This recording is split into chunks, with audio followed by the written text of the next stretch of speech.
sama-sama melalui bulan Ramadan ya, menjalani ibadah-ibadah yang maksimal ya, karena kita termasuk orang yang mendapatkan kesempatan dari awal, tengah sampai akhir ya, sampai Lebaran dan sampai mudik ya, khususnya bagi yang punya kampung ya.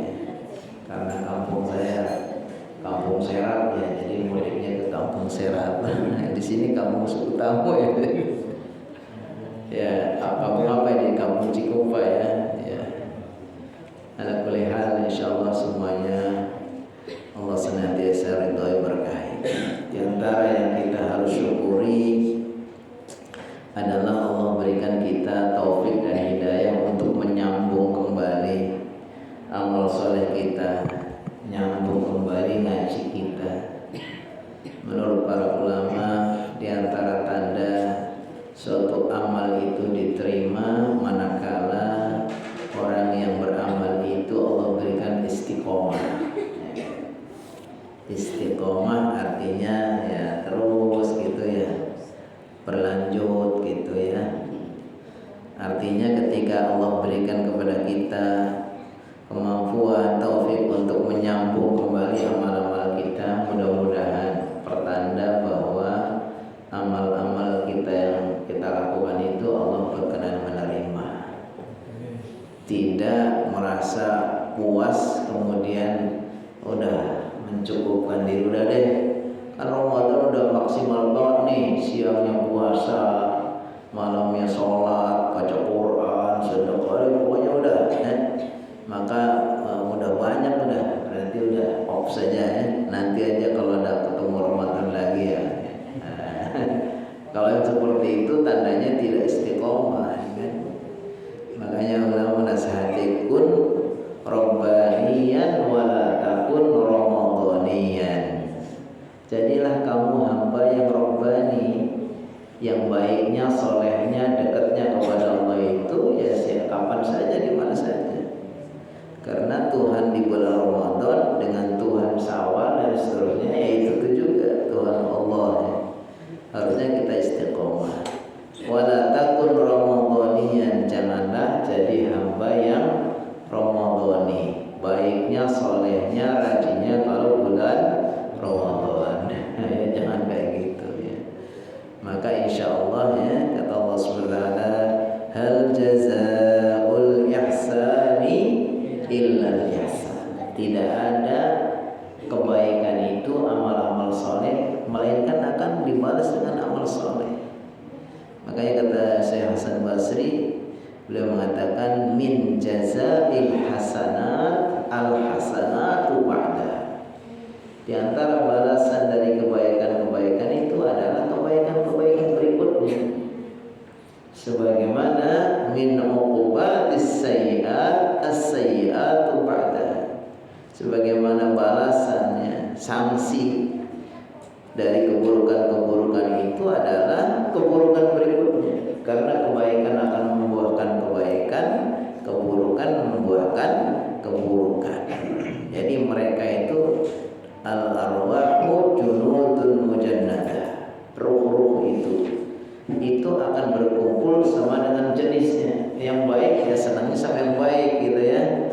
Yang jahat kumpul sama yang jahat. Makanya kebaikan-kebaikan itu memanggil saudaranya. Tunadil hasanatu ya ukhti ya ukhti. Kebaikan itu memanggil saudara-saudara, ya saudara, ayo kesini bareng sama saya. Sebagaimana juga keburukan, kejahatan akan memanggil saudaranya. Maka kita bersyukur Allah SWT berikan kita istiqomah. Yang kedua, setelah kita mudah-mudahan Allah berkenan menerima amal kita, kita juga harus berusaha untuk menyempurnakan dengan kebaikan kita kepada sesama. Jangan hanya kita sudah rajin ibadah, hablum minallahnya itu luar biasa kita tingkatkan di bulan Ramadan, tapi kita abaikan, kita lalaikan hablun minan nasnya. Kata Rasulullah SAW, jangan sampai kita menjadi orang yang muflis. Apa itu orang muflis? Orang muflis itu ketika Rasulullah SAW bertanya kepada para sahabat, atadruna manil muflis?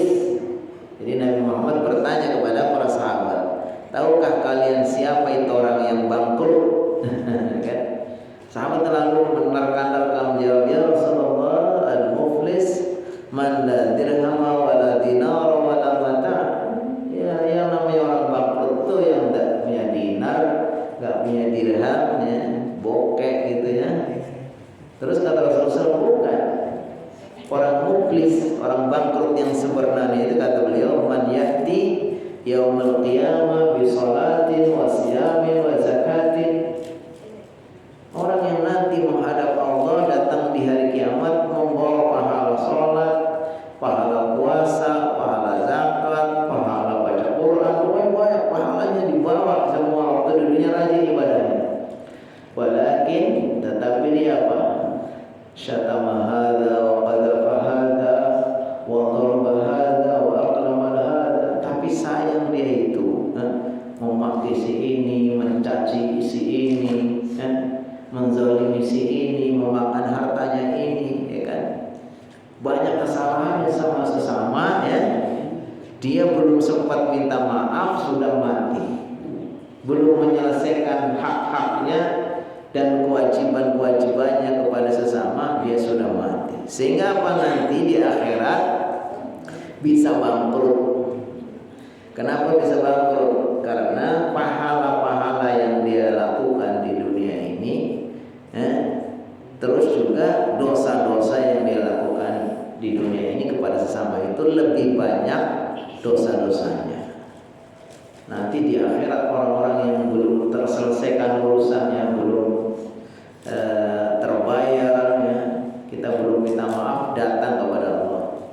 Di hadapan Allah diadili, dia mengadu, ya Allah, ini dulu mencaci maki saya, dia dulu memfitnah saya, menghibah saya, memakan harta saya. Nah, jadi nutut sama Allah SWT, ya. Terus akhirnya apa? Ya karena udah di akhirat nggak ada kesempatan untuk membayar lagi, ya sudah dibayarlah, ya kan? Diambil dari pahala dia, pahala sholatnya serahkan, pahala zakatnya, datang lagi kasih pahala puasanya, datang sampai akhirnya sudah habis pahala-pahala dia. Orang-orang yang terzalim itu masih nuntut lagi.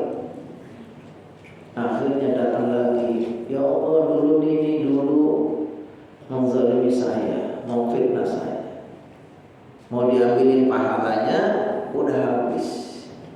Ya udah kalau gitu, kalau dia nggak bisa bayar dosa-dosanya, berarti dosa saya serahkan kepadanya.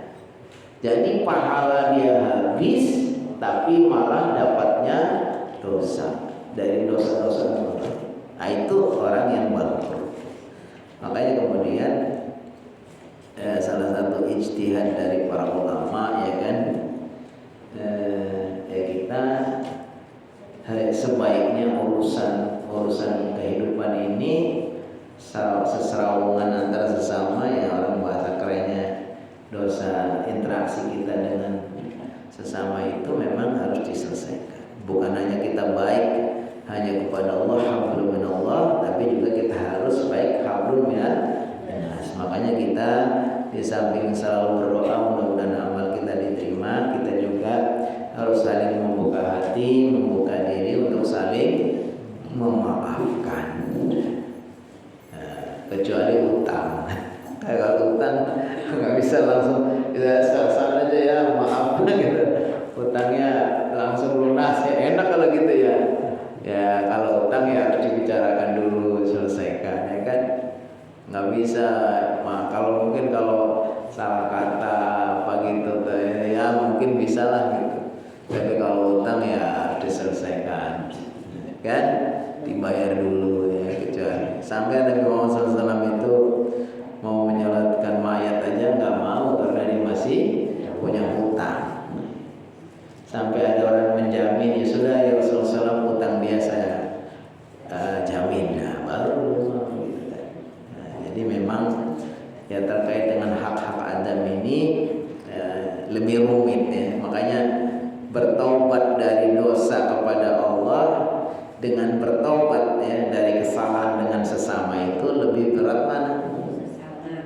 Iya, lebih berat sesama. Karena Allah itu bukan kita meremehkan, tapi Allah Maha Penyayang, Maha Pengampun.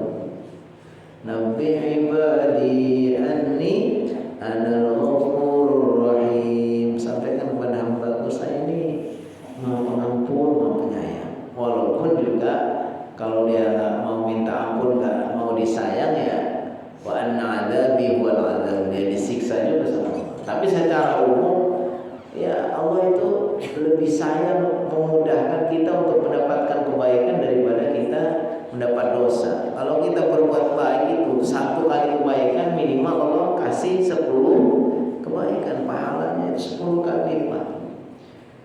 Tapi kalau orang berbuat jahat, salah satu ya dosa 1. Itu pertanda bahwa rahmat Allah itu lebih besar. Peluang kita untuk menjadi ahli surga, mendapatkan ampunan itu jauh lebih besar daripada kita dapat orang murka, ya kan?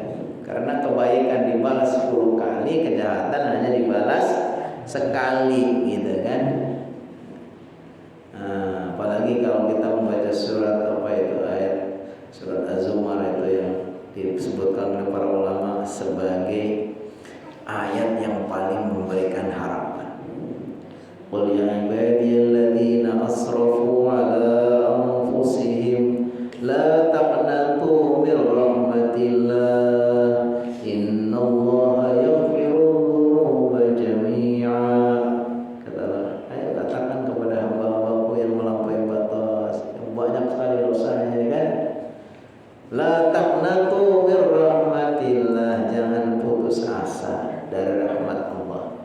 Innallaha yaghfiru dzunuba jami'a, Allah akan mengampuni dosa-dosanya.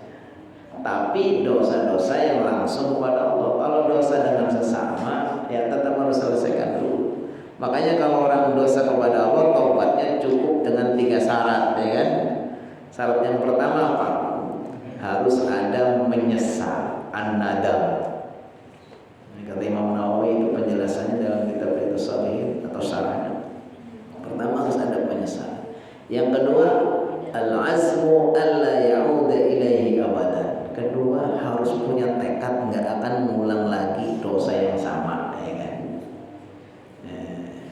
Yang ketiga, al-iqla, harus putus, berusaha untuk memutuskan diri, memisahkan diri, ya, pindah atau tidak lagi berinteraksi, berhubungan dengan kondisi yang menyebabkan dia terjerumus kepada dosa. Ya. Kalau dia itu menjadi jahat karena di lingkungan yang tidak bagus, ya udah, jangan di situ lagi.